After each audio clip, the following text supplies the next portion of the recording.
investment banking.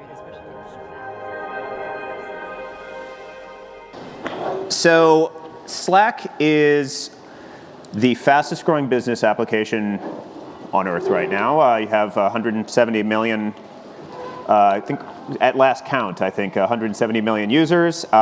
Stewart is also the co-founder of Flickr, which you all may remember. He is also the co-founder of 2 video games that didn't quite work out as well as Slack or Flickr, although they did give us Slack and Flickr.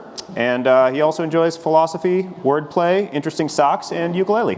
Can you just give everyone the 2-minute version of how Slack came to be? 6.5 years ago or so, me and 4 of my colleagues from Flickr did what we were trying to do when we ended up making Flickr, which was to build a web-based massively multiplayer game, which is a terrible idea and no one should ever do it. And we worked on it for 3.5 years. We had 45 people at peak, and we had developed this system for internal communication, which we really liked. And it turns out that a really good way to design software is to not do it self-consciously. So whatever the most egregious or irritating problem we have, we would fix that in the fewest number of minutes and then go back to what we were doing. Or if there's some really obvious opportunity we had to improve internal communication, we would do that and then go back to what we were supposed to be doing. So unlike the normal software design process, there was not a lot of ego involved in it. There's not a lot of speculation about what users might want. It was based on what we actually needed. And so we didn't know that this was happening.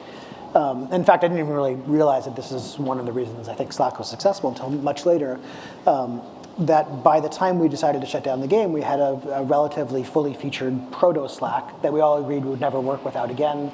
And it was a pretty short hop from there to we should try to make this a product. And I was delighted to learn, talking to you, that Slack actually kind of stood for something at a point. It's really hard to know after the fact what was going on.